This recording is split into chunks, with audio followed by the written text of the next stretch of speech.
and welcome back to my channel. As promised, today's video is going to be about the finals round of the comp I entered this weekend. They took 6 people from the qualifying round into finals, and I qualified in 5th place. In my last video, I talked a little bit about the format of the qualifying round being a red point round and a bit more like the structure that I'm used to in a typical gym session, where I go try boulders and can try them multiple times over the course of a couple hours.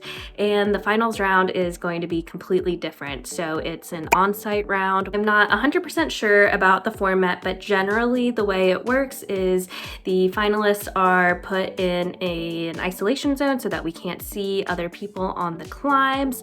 And usually there's a preview. I think there's probably going to be like 3 finals boulders, so we'll all come out, look at the boulders, read them together, and then go back to the isolation zone, and then one by one we'll come out and try the boulders. And this format is really going to test different skills than the red point round, and they also happen to be skills that I don't practice super often, so it'll either be a 4 or 5 minute time constraint, so there is a very limited amount of time to try a climb. And so it's really testing your ability to learn moves super quickly, make really good decisions, both on and off the wall. The red point round was a lot more compy style than I was expecting, and so for this finals round, I'm expecting full-blown comp style dynos coordination, and it's definitely a style I don't have an opportunity to practice super often, so it's going to be a really good challenge. So like yesterday, I am going to set some more process-oriented goals so that regardless of the result, I can hopefully still walk away satisfied. So my first outcome goal was to make finals, and I'm happy with that. I really have very low expectations for how I'll do in finals. Historically, in the comps that I have made finals for, I usually get last place. It's just how it goes, and that's okay. So if I get last, totally fine. If I get anything above last, that's like pretty good in my book. So I really have low expectations as far as the outcome and results go. But what I really want to feel proud of in the round is my route reading ability, and making those really good decisions. So similar to yesterday, not getting too flustered in emotions and trying to make really good, thoughtful, tactical decisions. So that is my goal of the night, and to try really hard and give everything full effort and hopefully walk away without any regrets or thinking like, oh, if only I had done that one climb, or if only I had tried harder on that move. So I really want to walk away feeling like just really satisfied with how hard I tried and my performance. I'm feeling pretty wrecked from the red point round yesterday. So again, just pretty low expectations, but I'm excited to go have some fun and put myself in a challenging, higher pressure environment than I'm used to. The first boulder was a bit of a rough start. The intended beta was to do this like lache down onto this big foothold and then into a paddle dyno, but I really had a lot of trouble getting the momentum needed, not only to get down onto the foothold, but to continue my momentum over to the side to get to the holds. So I tried the facing out method a couple times. And then after that didn't work, I just started trying some different hand orientations and swing patterns. Then once I realized it wasn't going to be a move that I could do quickly in 4 minutes, I started trying to do some beta breaks, including mantling up onto the start hold, but it didn't work very well. Next, what I tried was, rather than going for the paddle, just trying to break up the movement and jump onto the foothold, since it had a pretty good surface that you could grab underneath. So I tried that with a few different hand orientations, and it felt like maybe something that would be doable. I also tried going down to the foothold and grabbing the side of the volume. And then again, once that didn't work, I tried the mantle beta again, which went more poorly this time around. But I will say that despite my lack of success on this boulder, I am proud of how many different iterations I came up with and betas to try.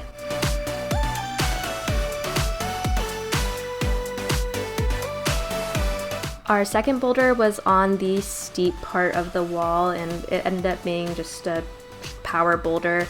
The beta for the start ended up being different than what I had originally read. I thought I'd do a left hand press and go right hand to this first hold, but ended up deciding to go left hand because the press felt super hard. So I went left hand and was able to match. And then these next pink holds were actually a lot better than I was expecting, so this wasn't too bad.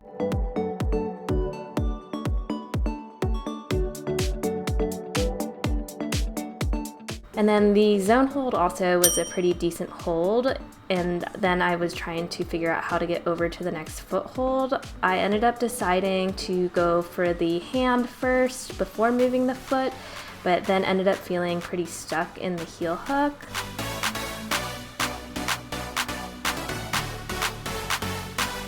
On my next try, I was definitely pretty tired from the first attempt. I really didn't feel like I had many attempts on this one in me, especially after the previous qualifier rounds the night before. But the beginning definitely went smoother than the first try since I already knew what I wanted to do for it. And this time I decided to try and lead with the feet and swing the foot over, but ended up having my foot pick, and I was too tired to give it a third try. This last boulder was quite tricky. The original sequence that we had read was to go to this right hand and then cross left hand to that pinch zone. And then the rollout from this position just felt really hard.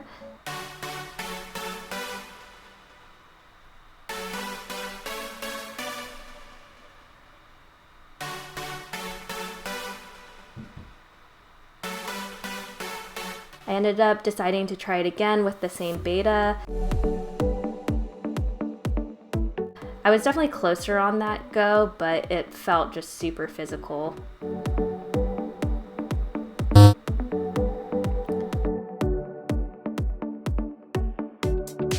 So on my last try, I wanted to change things up a little bit. This crimp was not as good as I had thought it was going to be. It was actually kind of slopey and rounded on top, but I was able to match it and go out right hand first, which definitely felt like a much better position. And then I was able to get a lot higher up onto the pinch. This pinch was just super wide and didn't feel good, so it was hard to just pull right up onto it.